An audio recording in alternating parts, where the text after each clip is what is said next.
Welcome back to Loki Tech. Today I'm gonna re-review this 1650 DDR6 at 2021 Q4. Well, the price now is not really cheap.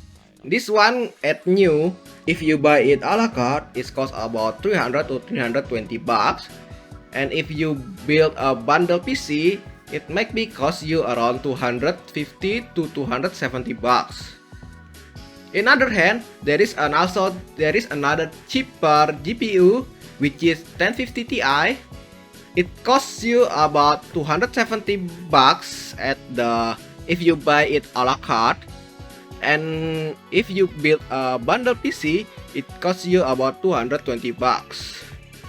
Well, from my point of view, buying 1650 is worth more value than 1050 Ti. Because 1050 Ti is already 5 years old. Nvidia just re-released it because they need more GPU to sell right now. This 1650 is actually perform 50% faster than 1050 Ti.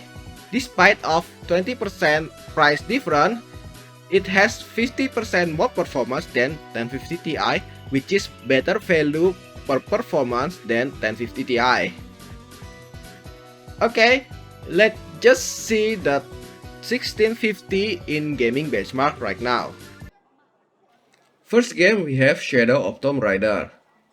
This game looks really good at medium setting, but you will have better shadow and texture detail when playing at high setting. Higher setting has better shadow detail compared to high, but when you play, you will not notice it. At medium setting, 1650 DDR6 managed to pass above 60 FPS average, while high setting is slightly below 60. I not recommend to play higher setting since the FPS difference is huge compared to high setting. Next game is Forza Horizon 4. At medium setting, this game also looks really good. The one noticeable between medium, high, and ultra is the vegetation and object quality at distance. Other than that, I cannot see the difference in game. Medium setting managed to pass 100 FPS in average, while high setting is about 90. There is significant frame drop from high to highest, since in higher setting, the VRAM is maxed out. Playing high setting is the best option for this game. Next game is Assassin's Creed Valhalla. 1650 looks struggle playing this game at high setting since VRAM bottleneck. There is a lot of stutter happen, especially at higher setting. At medium setting, 1650 can manage to get 50 FPS in average. There is massive performance drop when playing in high setting, but average still about 30. However, the stutter is noticeable. This game unplayable at higher setting for 1650. Last game I test is Horizon Zero Dawn. This game is also a VRAM hungry game. However, I feel something strange since high setting consume less VRAM compared to medium and ultra. At medium setting, this game looks good already, but there are noticeable texture and shadow detail compared to high. I cannot tell the difference between high and ultra, especially when you play the game. 1650 DDR6 managed to get slightly below 60 FPS in medium setting, and massive FPS drop when set to high setting. If you want to play 60 FPS like in this game, you can play it at medium setting, but you still can play up to ultra. Personally, I will just play at medium. For more detailed benchmark, you can check my other channel, Loki's Bench. Now, let's compare the performance of 1650 DDR6 with the GTX 970. You can find this 970 in used market around 200 to 230 bucks right now. It's quite old, but the performance still pretty good. First game we have Forza Horizon 4 at high setting, since playing at high setting seems best option for both cards. 1650 DDR6 is about 12% better performance than GTX 970. Forza Horizon has better optimization for newer Nvidia Pascal GPU or above after patch few years ago. Well, both cards still can play this game without problem. Next game is World War Z at high setting.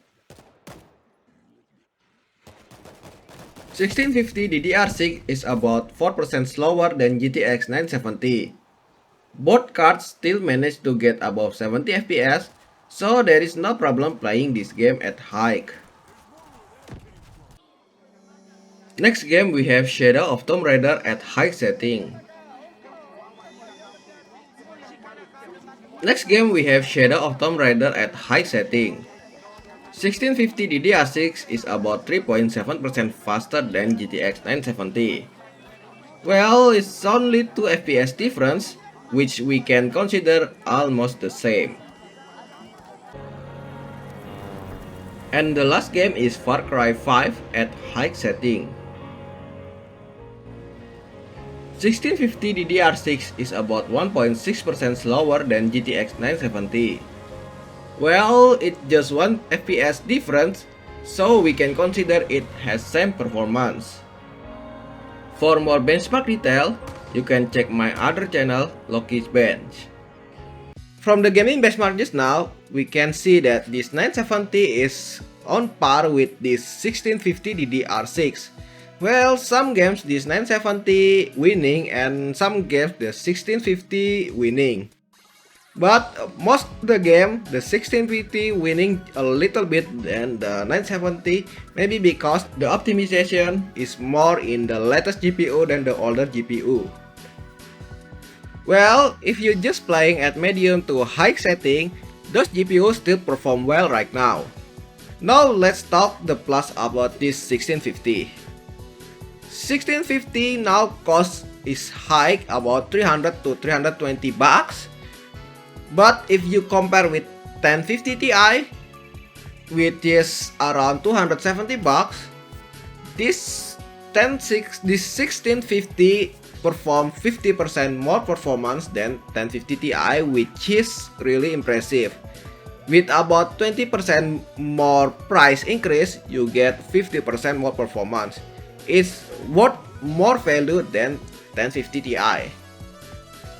The second is 1650 only consume around 80 to 85 watt, where the 970 is rated at 145 watt. In both of same performance, this 1650 still more power efficient. And the third advantage is because it's low power.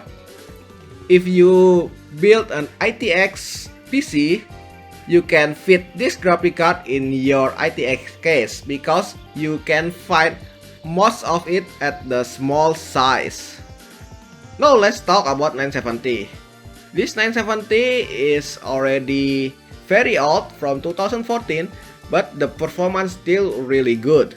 It still matches the 1650 right now. You still can find this at 200 to 230 bucks if you take off budget, but this card is still really beast if you want to play modern games right now, at least medium to high setting. If you cannot afford the 1650, you might be able to find this 970 for the cheaper price, and it's also cheaper than 1050 Ti new right now. Okay, I think that's all from me. If you like this video, please press like and subscribe. And don't forget to check the link and description below. Thanks for watching.